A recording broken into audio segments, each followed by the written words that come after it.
Matapos lumuwag ang mga lockdown measures at restriction, muling nakipag-ugnayan sa akin si Colonel Leonardo noong Hunyo 2020 at binigyan diin ang kahalagahan ng proyekto, lalo na't matagal na ang lumipas mula sa kanyang paunang utos.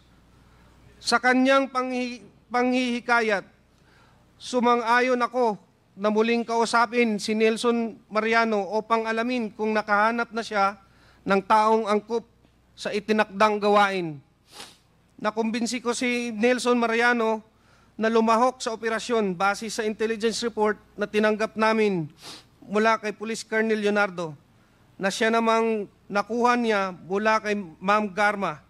Nagsasaad na si Wesley Barayuga ay sangkot sa mga iligal na aktibidad ng droga. Sinabi rin ni Police Colonel Leonardo na may isang taong nagngangalang Tox ang makikipag-ugnayan sa akin at magbibigay ng karagdagang impormasyon tungkol sa target. Ang nasabing Tox, ayon kay Police Colonel Leonardo, ay isang bata ni Ma'am Garma mula sa CIDG. Matapos makatanggap ng tawag mula kay Tox, sinabi ko sa kanya, mag-coordinate siya sa aking middleman na si Nelson Mariano na siyang magbibigay ng impormasyon sa designated hitman. Sinabi ni Nelson Mariano sa akin na nakahanap na siya ng hitman at nagngangalang Luloy.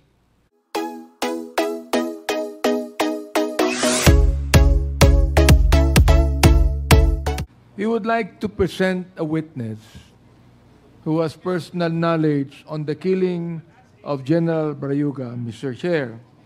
So we would like to present today an active PNP Lieutenant Colonel Santi Mendoza and Nelson Mariano. Ano yung inyong posisyon? Corporal Nelson Mariano. So, former corporal, no? Yes, sir. Former Corporal Nelson Mariano. So,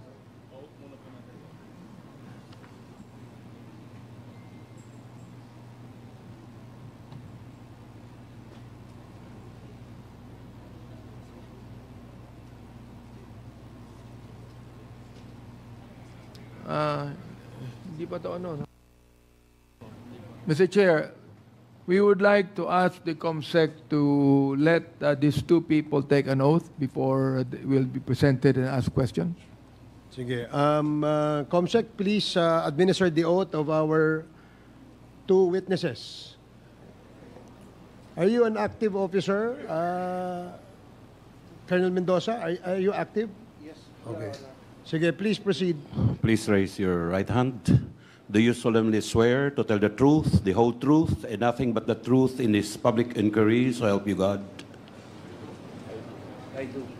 The oath has been administered, Mr. Chair. Thank you. Maupo tayo. So,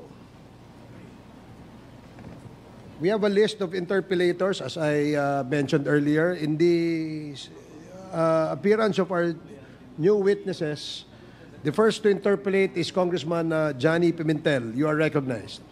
Thank you, Mr. Chair. Magandang hapon po sa lahat. I would like to direct my questions to the new resource persons, more specifically to Colonel Mendoza. Magandang hapon po, Colonel Mendoza. Pakipindot. Magandang hapon po. Ano, Mr. Chair. nananghali na po ba kayo? Kumain na po kayo? Hindi pa po. Anyway, sandali lang naman itong pagtatanong natin. Ano ang tunay niyong pangalan, Colonel Mendoza? Full name? Ako po si Police Lieutenant Colonel Santi Fuentes Mendoza po. Nasa active duty ka pa ba ngayon? Opo, Your Honor. Saan ka naka-assign ngayon, Colonel Mendoza? Ako po yung naka-assign sa Philippine National Police Drug Enforcement Group sa headquarters po. Ilang taon na po kayo sa serbisyo, Colonel Mendoza? Ilang taon na po kayo sa serbisyo? 22 years po, Your So Honor. matagal-tagal na rin. Anyway, I'll go direct to the point, Mr. Chair. Meron po kayong sinumite dito sa komitiba na sinumpaang salaysay na 3 pahina po, Colonel Mendoza, o 4 pala na pahina. Papakita ko po itong lagda. Ito po ba ay lagda ninyo sa sinumpaang salaysay? Opo, Your Honor. Itong sinumpaang salaysay mo, Colonel Mendoza, pinatututuhanan mo ba ang lahat ng nakasaad dito? Opo, Your Honor. Wala namang nag-udyok sa'yo, pumilit sa'yo na magbigay ng sinumpaang salaysay sa komitibang to? Mr. Chairman, Wala po, Your Honor. Babalikan ko po yung sinabi ko kanina na may sinumpinding salaysay si Colonel Mendoza at pinapatunayan niya na sa kanyang lagda ito, lahat ng sinasabi niya dito sa affidavit na ito ay po pawang katotohanan. Colonel Mendoza, gusto mo bang basahin o gusto mong isa-isahin natin itong affidavit mo?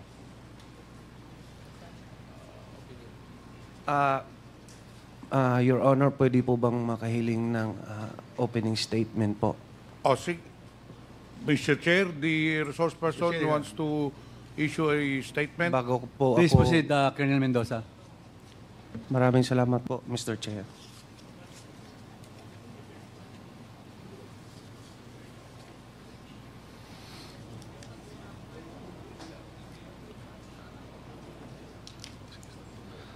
Sa mga kagalang-galang na mga mambabatas at miyembro nitong respetadong Quad Committee, sa ibang mga bisita at mga kapwa-testigo, isang magandang at mapagpalayang araw sa ating lahat. Ako po si Police Lieutenant Colonel Santi Mendoza. Opo. Isang PNP member at kasalukuyang assigned sa PNP Drug Enforcement Group. Una sa lahat, nais kong pasalamatan ng mga miyembro ng komiting ito at ako'y pinagbigyan ng pagkakataon para mabigyang linaw ang mga issue at insidente kung saan lumabas ang aking pangalan kasama ang dating matataas na opisyal ng PNP. Nais kong ilahad sa komiting ito ang katotohanan at mga detalye patungkol sa naturang operasyon para malinis ang pangalan ng mga taong gustong idawit ng mga taong totoong may kagagawan. Ako po ay isang alagad ng batas. Matapat kong ginampanan ang aking tungkulin na walang pag-alinlangan at handang isakripisyo ang aking buhay para lang gampanan ang tungkuling iaata sa akin ng mga nakakataas sa akin.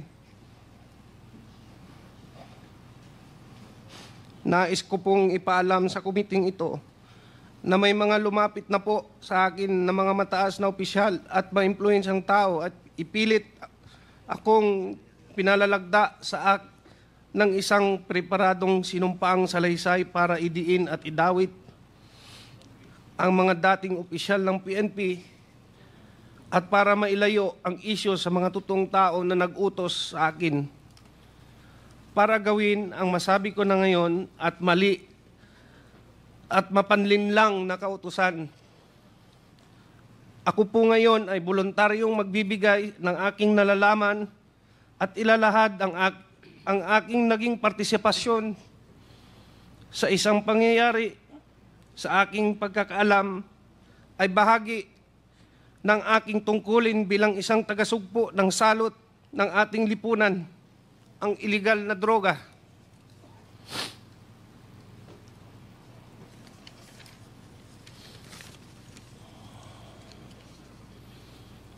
Ngunit ako po ay nalinlang at napaniwala ang ibinigay na tasking sa akin ay makakatulong laban sa droga, subalit ito pala ay ginamit sa kasangkapan para sa pansariling interes at masamang layunin. Ang paghahayag kong ito ay maglalagay sa panganib hindi lamang sa aking buhay, kundi kasama din ng aking pamilya. Subalit, ako ay may tungkulin na iwasto ang aking naging pagkukulang dahil ako ay nalinlang kaya't panindigan at haharapin ko kung anuman ang kahantungan ng aking paglalahad ng katotohanan kahit ito ay maging katumbas ng aking buhay. Sana po sa aking paglabas at pagsabi ng totoo ay maibsan ang hinagpis at mabigyan ng hustisya si Attorney Wesley Barayuga at linisin ang pangalan ng mga taong idinawit lamang dito at panagutin ng tunay na may kasalanan. Sa panguli, taos puso po akong humingi ng patawad sa mga taong naapektuhan ng pangyayaring ito, lalong-lalo na po sa pamilya Barayuga na naulila dahil sa maling gawa at panlilinlang ng taong may kinalaman nito. Mr. Chair, may I read my affidavit? Go ahead. Sige lang. Ako po si Police Lieutenant Colonel Santi Mendoza, nasa tamang edad, isang Pilipino, nagtatrabaho sa PNP Drug Enforcement Group Headquarters, Camp Brigadier General Rafael T. Crami, Quezon City. Matapos manumpa alinsunod sa batas, ay nagsasaad ng mga sumusunod. Ako ay aktibong miyembro ng Philippine National Police na may ranggong Police Lieutenant Colonel. Ako ay kasulukuyang naka-assign sa PNP Drug Enforcement Group Headquarters. Noong 2019, ako ay isang police major at naka-assign sa Philippine National Police National Headquarters for the Deputy Chief PNP Administration. Noong Oktubre 2019, nakatanggap ako ng tawag mula kay Police Colonel Edelberto Leonardo na nagbababatid sa akin na mayroon siyang espesyal na proyekto na may kinalaman sa isang high-value individual. Sangkot sa mga iligal na aktibidad ng droga, humiling si Colonel Leonardo ng aking tulong sa pagsasagawa ng operasyong ito noong panahong iyon. Nagatubili ako at sinabi sa kanya na kailangan ko munang pag-isipan bago ko tanggapin ang trabahong yun. Sa kabila ng aking pag-alinlangan, iginiit ni Police Colonel Leonardo na kailangan kong maging handa kapag ibinigay na niya ang go signal kaugnay ng nasabing operasyon. Sinabi pa niya na ang pagsasagawa ng proyektong ito ang magdidikta sa direksyon ng aking karera bilang isang pulis. Noong Pebrero 2020, muling nag-follow up si Police Colonel Leonardo at nagbigay ng karagdagang detalye kabilang ang pangalan ng target na kanyang tinutukoy bilang isang Wesley Barayuga na nalaman ko siya ay kalihim ng Philippine Charity Sweepstakes Office noong panahong iyon. Binigyan din niya ako ng sinopsis na naglalarawan sa umano'y pagkakasangkot nito sa iligal na droga. Matapos matanggap ang impormasyon, sinabi ko kay Sir Leonardo na dahil isang opisyal ng gobyerno ang target, mahalaga na magsagawa ako ng sarili kong verifikasyon. Ngunit sinabi niya na hindi na kinakailangan dahil ang utos ay mula kay GM Garma, dating Colonel Rowena Garma, na may personal na kaalaman tungkol sa mga iligal na aktibidad ng droga ni Wesley Barayuga. Sa kabila ng aking pag-aalinlangan na tanggapin ang utos na ito, sa kadahilanang isang opisyal ng gobyerno ang aming target, ako ay napilitan na lang na sumang-ayon at sumunod dahil ang utos ay mula sa nakakataas na opisyal at upperclassman ko na si Colonel Leonardo. At ang utos ay galing mismo sa isang opisyal ng gabinete ni Ma'am Rowena Garma. Sa personal na aspeto, nag-aalala ko ano ang maaaring mangyari sa aking karera bilang isang pulis at higit sa lahat sa aking buhay, pamilya, kung tatanggapin ko at tatanggi ako, usundin ang utos. Matapos tanggapin ang assignment, pinasimulan ko ang paghahanda para sa proyekto, kabilang ang pag-recruit ng isang angkop na tao para isagawa. Kinausap ko si Nelson Mariano, na kilala kong may network kaugnay sa ganitong klaseng operasyon. Dahil siya ang aking dating informant sa mga personalidad ng droga at binigyan ko siya ng paunang detalye ng proyekto. Gayunpaman, bago maisakatuparan ang anumang aksyon, dumating ang COVID-19 pandemic na nagresulta ng pagpapatupad ng mahigpit na lockdown sa National Capital Region na nagpahirap upang maipagpatuloy ang operasyon noong panahong iyon. Sarado ang mga tanggapan ng gobyerno at limitado ang galaw ng mga tao, kaya mahirap masubaybayan o masundan ang target. Matapos lumuwag ang mga lockdown measures at restriction, muling nakipag-ugnayan sa akin si Colonel Leonardo noong Hunyo 2020 at binigyan diin ang kahalagahan ng proyekto, lalo na't matagal na ang lumipas mula sa kanyang paunang utos.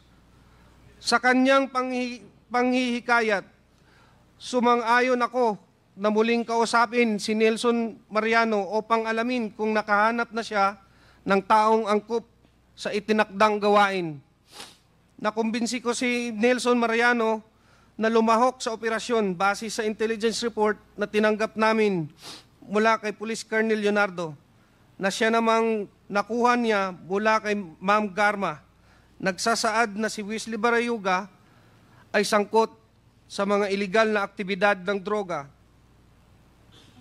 Sinabi rin ni Police Colonel Leonardo na may isang taong nagngangalang Tox ang makikipag-ugnayan sa akin at magbibigay ng karagdagang impormasyon tungkol sa target.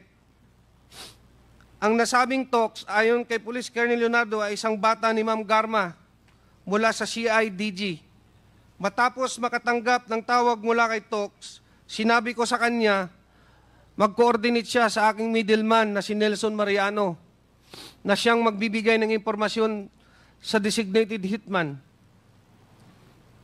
Sinabi ni Nelson Mariano sa akin na nakahanap na siya ng hitman at nagngangalang Luloy. Sinabi niya na maasahan si Luloy at kayang tapusin ang ibinigay na gawain. Sinabi ko kay Nelson na makipag-ugnayan siya sa kanya, si Tox, na magbibigay ng detalye tungkol sa target. Pinayuhan ko siya na mag-ingat at magkita na lang kami muli pagkatapos ng proyekto upang ibigay ang bayad na manggagaling kay Police Colonel Leonardo. Noong Hulyo at 30, 2020, muling tumawag si Colonel Leonardo at ipinaalam sa akin na ang target na si Wesley Barayuga ay nasa PCSO at maari na naming isagawa ang operasyon. Ipinadala niya sa akin ang larawan ni Wesley Barayuga habang ito ay nasa conference meeting sa loob ng PCSO. Sinabi ni Colonel Leonardo na ang larawan ni Wesley Barayuga ay kinuha at ipinadala sa kanya ni Ma'am Garma. Sinabi rin ni Colonel Leonardo na hindi kami mahihirapan sa pagsasagawa ng operasyon dahil nag-issue na si Ma'am Garma ng isang service vehicle para gamitin ni Wesley Barayuga at binigay sa akin ang description at plate number ng sasakyan. Sinabi niya na maaari na naming tirahin si Wesley Barayuga pagkatapos niyang lumabas sa gusali. Ipinasa ko ang lahat ng impormasyong ito kay Nelson Mariano. Matapos na matagumpay na naisagawa ang operasyon, ipinaalam sa akin ni Police Colonel Leonardo na si Ma'am Garma ay nagbigay ng 300,000 bilang kabayaran para sa aming trabaho.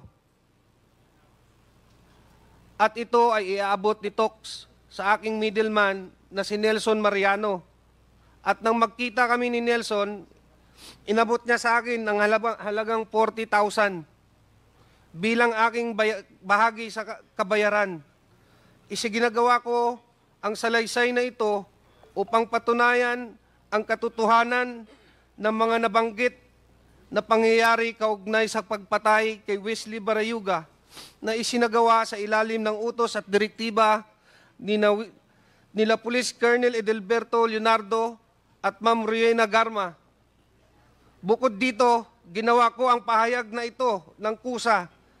Walang anumang pamimilit, panggigipit o anumang uri ng kabayaran, salapi man o kahit anuman, at para sa anumang legal na layunin na maaari nitong paggamitan.